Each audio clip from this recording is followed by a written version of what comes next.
मेरी जिंदगी मेरी मर्जी है। अगर आपने मुझे छोड़ा फिर मैं आपको नहीं छोड़ूंगी, मैं आपके साथ आऊंगी। प्लीज समझाइए। नेताजी!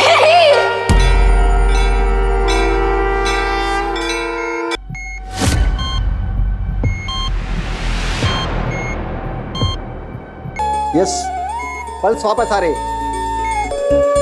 नर्स, आप इन्हें बाहर लेके जाइए प्लीज बाहर जाइए, हमें ट्रीटमेंट करने दीजिए। नेताजी मेरा साथ छोड़ने के लिए मैं आपका इंतजार करूंगी। तेरी वजह से। क्या है बोलो? तीर्थ को मारने की कोशिश की? दिमाग खराब है क्या तुम्हारा?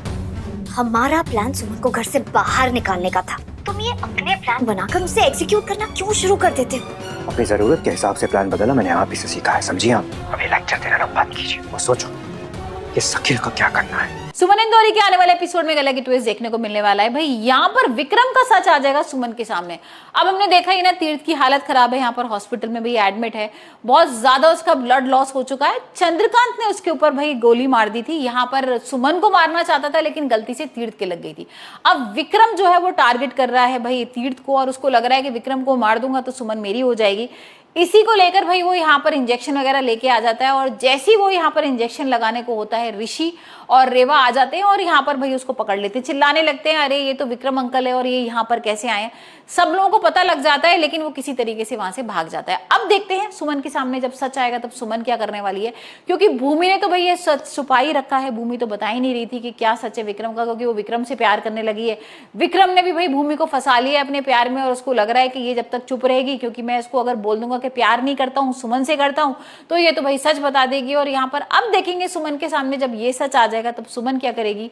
हाल फिलहाल तो भाई सुमन यहाँ पर गणगौर की पूजा कर रही है। देविका इस बात का फायदा उठाती है। देविका क्या करती है, सांप लेकर आ जाती है और उस टोकरी में रख देती है जिसमें गणगौर रखे हुए हैं। तो सुमन जैसी पूजा स्टार्ट करेगी, देखेगी अरे इसमें तो सांप है, और यहाँ पर थोड़ा सा घबराहट हो जाएगी, और जैसे यहाँ पर हाथ जोड़ेगी वैसे यहाँ पर भगवान शिव की आराधना भी करेगी। तो जैसे ही भाई सांप वहां से चले जाएंगे। तो अब जो देविका का प्लान था वो तो नाकामयाब हो गया। देविका गन वगैरह लेके आ जाती है, वो जैसी बंदूक चलाती है यहाँ सुमन पकड़ लेती है, और सुमन कहती है तुम ये क्या कर रही थी? तो बोलती है कि मैं सांप को मार रही थी, बल्कि वो मारने वाली थी सुमन को।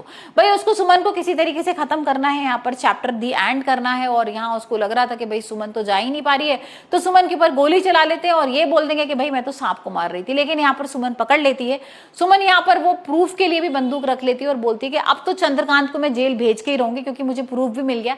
इसी बंदूक से भाई उन्होंने तीर्थ के ऊपर गोली चलाई थी। और अब देखते हैं जब पुलिस आएगी तब किस तरीके से चंद्रकांत को जेल के अंदर बंद करेगी। क्या भाई यहाँ पर चंद्रकांत दोबारा से नाटक करना शुरू कर देंगे कि भाई मैं तो बेहोश हो रहा हूँ, मेंटल उनकी हालत खराब है, और बल्कि सुमन के सामने सच आ ही चुका है कि भाई चंद्रकांत कोई पागल वागल नहीं है, देविका और चंद्रकांत मिलकर नाटक कर रहे हैं। लेकिन अभी तक घर वालों को लग रहा है कि यहाँ पर चंद्रकांत की हालत खराब है, उनकी दिमागी रूप से भाई बहुत ज्यादा ठीक नहीं है वो। और अब देखते हैं जब ये सच आएगा कि चंद्रकांत बिल्कुल ठीक है, देविका और ये मिलकर नाटक कर रहे थे, तब घर वालों का क्या रिएक्शन होगा।